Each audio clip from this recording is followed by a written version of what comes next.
嗨，朋友们！最近这10天，全球财经新闻的关键词就一个：加息。6月11日，欧洲央行加息，近3年来第一次。6月16日，日本央行加息，利率站上31年新高。同一天，印尼央行紧急加息25个基点，过去3周已经累计加了75个基点。6月17日，美联储虽然按兵不动，但点阵图里9位官员预计年内加息，利率预测中值跳了40个基点。如果只是一家央行加息，那是他自己的问题。但10天内从欧洲到日本到印尼到美国集体转向，说明背后肯定有同一个推力在起作用。今天咱就来理清楚，为什么全世界的央行突然开始集体踩刹车。先说结论，全球央行这轮集体转向，根源是2026年2月28日，美以对伊朗发动军事打击，伊朗封锁霍尔木兹海峡那一天，这把火怎么烧到各国央行的？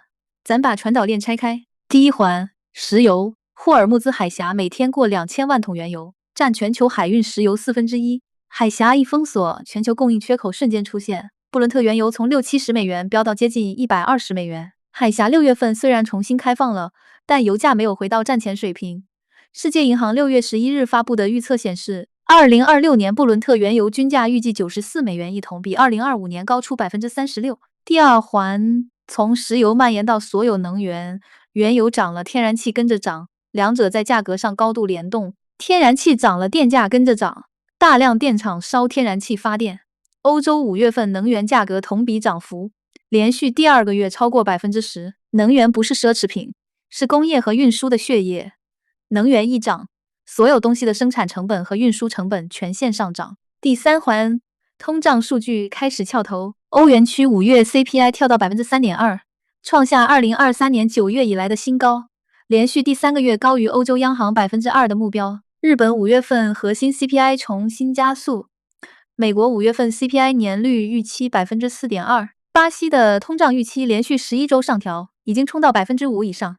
印尼的通胀预期也被紧急上调。全球不是一个地方在通胀反弹，是同时翘头。欧洲央行行长拉加德在6月11日加息后的发布会上说了一句很关键的话：随着中东战争持续制造通胀压力，等待战事平息后再行动，已不再是可行选项。因为高能源价格的冲击已经蔓延到更广泛的经济领域了。能源涨价不只是一次性的供给冲击，它已经开始向食品、商品和服务价格全面扩散了。第四环，央行的反应链条被触发。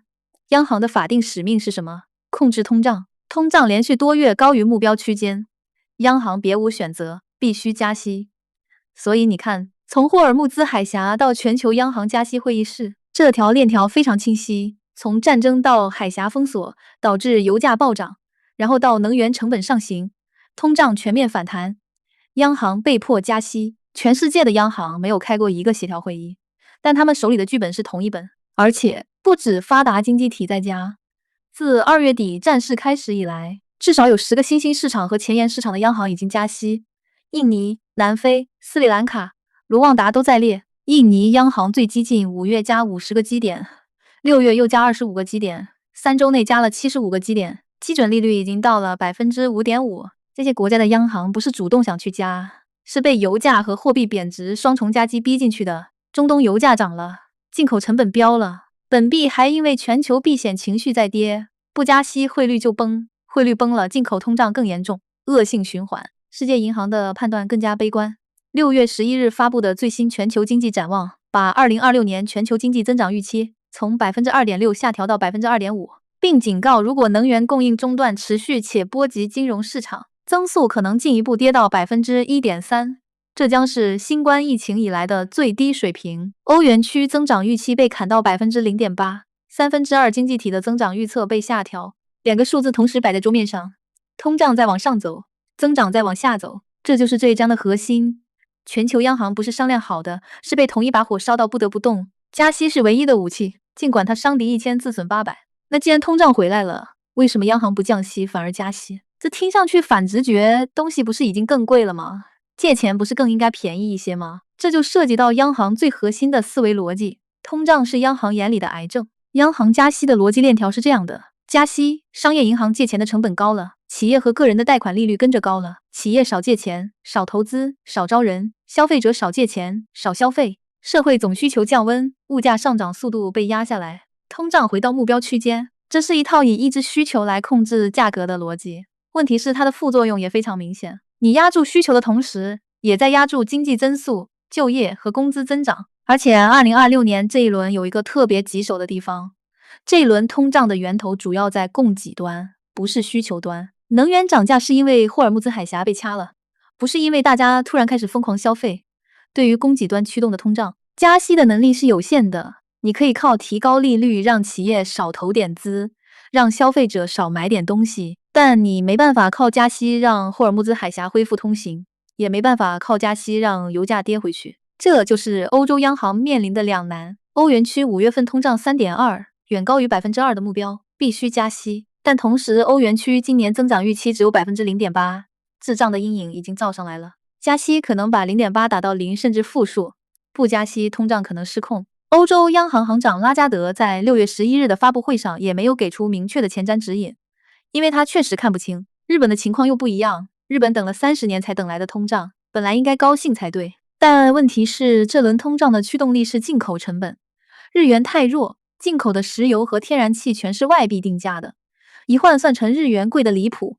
这不是日本人消费升级带来的需求拉动型通胀，这是被动输入的坏通胀。不加息，日元继续跌，进口通胀继续恶化，加了息，经济本身才 0.7 的增长，能不能撑住？所以日本央行虽然7:1大比例通过了加息，但同时也宣布从2027年起暂停缩减购债，意思是利率往上走，但流动性不能收太紧，这是一种非常微妙的两手操作。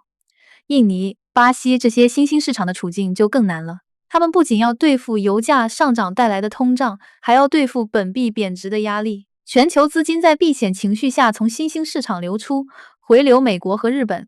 印尼央行的加息很大程度上是为了保卫印尼盾，不加息汇率崩盘，进口的粮食和能源用本币计价就彻底买不起了。这就是第二章的核心结论，央行不是不知道加息有副作用，而是他们在两害相权取其轻。通胀失控的历史代价太大了。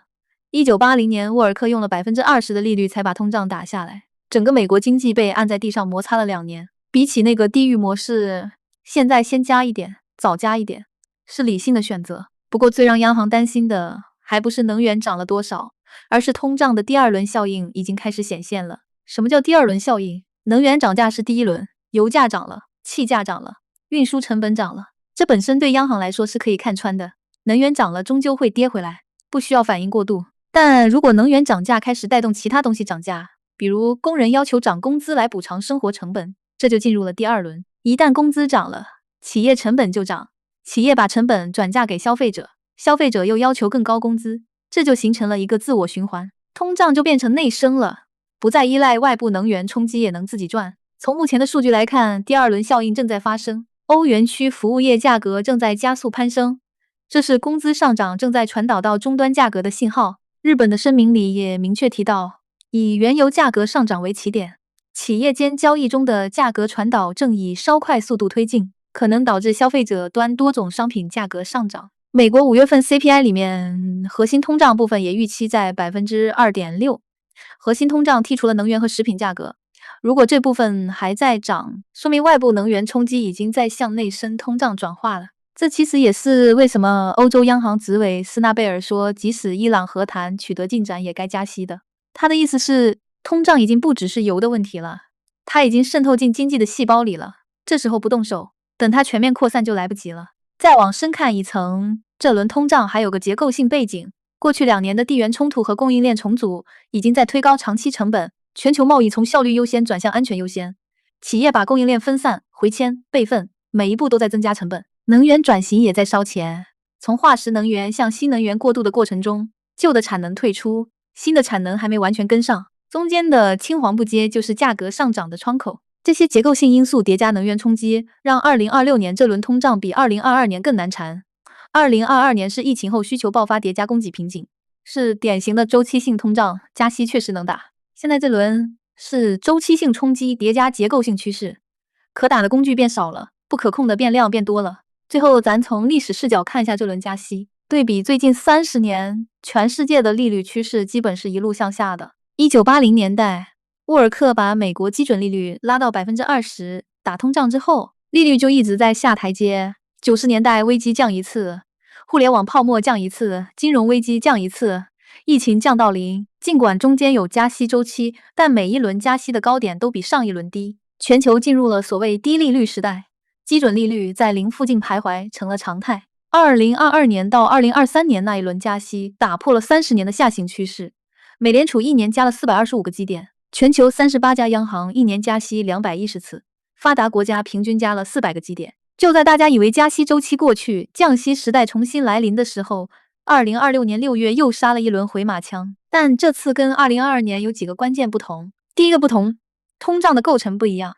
2022年的通胀是需求拉动型的，疫情后全球财政刺激天量放水，消费需求报复性反弹，供应链跟不上，物价起飞，那是典型的钱太多追着太少的东西。对付这种通胀，加息非常有效，你把需求压下来，通胀自然就降温了。但2026年的通胀，需求不是主角，供给端才是。能源冲击、地缘冲突、供应链碎片化，这些靠加息能压下去吗？很难。所以这一轮央行的操作，更像是在跟一个看不清的对手打拳击。第二个不同，各国的周期是分裂的。2022年全球基本是同步的，美国加大家跟着加。2026年虽然加息的队伍在壮大，但各国节奏和理由大不相同。欧洲加是因为能源通胀失控，日本加是因为日元太弱和工资通胀抬头，印尼加是因为要保汇率，巴西加是因为通胀预期失控。